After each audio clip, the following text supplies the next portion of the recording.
बीदर के जनवाड़ा में रहे बोड़ावाड़ा ग्राम में वेंकटेश्वर मंदिर में आज वैकुंठ एकादशी मनाई गई। आज इस अवसर पर मंदिर में विशेष पूजा आदि का आयोजन किया गया और साथ ही प्रवचन की भी व्यवस्था की गई। आज मंदिर में भक्तों की भीड़ उमड़ी, प्रसाद आदि वितरण किया गया।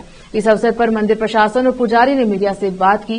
कैमरामैन पपुराज के कवरेज। मंदिर अग्रार ಇದು ಪದ್ಮನಾಭಂ ದೇವಾಲಯ ಇದೆ. ಬಹಳ ಪ್ರಾಚೀನದಿಂದ ಈ ದೇವಾಲಯವು ಪ್ರಸಿದ್ಧವಾಗಿ ಎಲ್ಲ ಭಕ್ತಾದಿಗಳು ಮನವರಿಕೆಗಳನ್ನು ಕೋರಿಕೆಯನ್ನು ಮಾಡುತ್ತಾರೆ. ಅಲ್ಲದೆ ಇವತ್ತಿನ ಭಾರತದಲ್ಲಿ ವೆಂಕಟೇಶ್ವರ ಮಂದಿರ ಅಲ್ಲದೆ ತಿರುಪತಿ ಪೂರ ಭಾರತದಲ್ಲಿ ಪ್ರಪಂಚದಲ್ಲಿ ಇವತ್ತಿನ ವೈಕುಂಠ ಏಕಾದಶಿ ಆಚರಿಸಲಾಗುತ್ತದೆ. ಇದು ಮಹತ್ವವಾದ ದಶಾವತಾರದ ಏಕಾದಶಿ ವೈಕುಂಠ ಏಕಾದಶಿ ದಿನ ಇದೆ.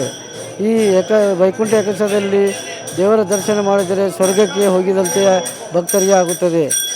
ಎಲ್ಲ ಭಕ್ತಾದಿಗಳದ್ದು ಕೋರಿಕೆಗಳನ್ನು ನೆರವೇರಿಸುತ್ತಾನೆ. ಇಷ್ಟು ಹೇಳಿ ಎರಡು ಮಾತು ಮುಗಿಸ್ತೇನೆ. ಇದು ಒಂದು ಹಿಂದೂ ಸಂಸ್ಕಾರ. ಓಂ ನಮೋ ವೆಂಕಟೇಶ್ವರ ವೈಕುಂಠ ಏಕಾದಶಿಯ ಮಹತ್ವದ ಹಿಂದೂ ಸಂಸ್ಕೃತಿ ಮತ್ತು ಸಂಪ್ರದಾಯ ಪ್ರಕಾರ ಪ್ರತಿ ಏಕಾದಶಿಗಿಂತ ಈ ವೈಕುಂಠ ಏಕಾದಶಿ ಒಂದು ದೊಡ್ಡ ವಿಶಿಷ್ಟ ಮಹತ್ವದಾಗಿದೆ. ಅಂದು ಭಗವಂತನ ದರ್ಶನ ಮಾಡಿದರೆ ಸುಖ, ಸಂಪತ್ತಿ, ಸಮೃದ್ಧಿ, ಶಾಂತಿ, ಸಮಾಧಾನ, ಇಷ್ಟ ಪದಾರ್ಥಗಳನ್ನು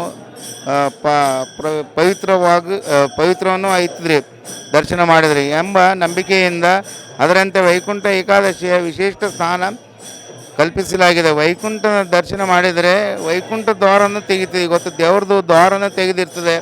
ಒಂದು ಜನ ಅಂತೂ ದೇವ್ರ ದರ್ಶನ ಮಾಡಲೇಬೇಕು. ಮಾಡಿದರೆ ನಮ್ಗೆ ಇಷ್ಟ ಪದಾರ್ಥಗಳು ನಾವು ಏನು ಅಂದ್ಕೊಂಡು ಪೂರ ಎಲ್ಲ ಐತಿ. ಇವತ್ತು ದರ್ಶನ ಮಾಡಿದರೆ ವೈಕುಂಠವನ್ನು ಸಿಗ್ತದಂತ ನಮಗೊಂದೊಂದು ಹಂಚಿಕೆ. ನಮೋ ವೆಂಕಟೇಶ.